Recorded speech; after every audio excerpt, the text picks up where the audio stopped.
Saan si Kagaskas kaya? Kagaskas! Baka, tanggapin mo yung mimo mo. Kasi kanina pumasok na naman ng late. Araw-araw na lang late. Kaya kailangan niya bigyan ka ng mimo. Dito sa office. Tanggapin mo yung mimo mo. Hindi porke tayo magkakilala, gagawin yung hindi dapat gawin. Oh. Pasok dito. Sarap ang pito. Kunin mo yung mimo mo. Dami-dami na. Mainit na. Mainit. Tapos, dito pa, negligence.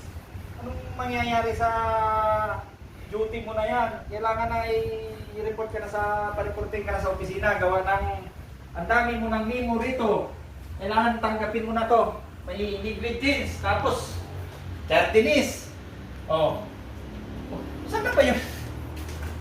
Saan ka? Pinapa? Sabi mo, isarado ang pinto eh.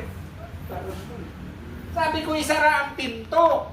Hindi yung isara mo ang pinto, nandun ka pala sa labas. Hey, paano yun? Kay kinakausap pala kita, wala. Pasaway ka talaga. Eh, yung sabi sa'yo, salta ka ng salta. Sabi mo, sarado ang pinto. Di, sinara mo pinto. Kaya ko pa palang mali. Di naman. Kalor, ay, hindi na ako sa mali yan. Doon sa Panginoon talaga. Oh.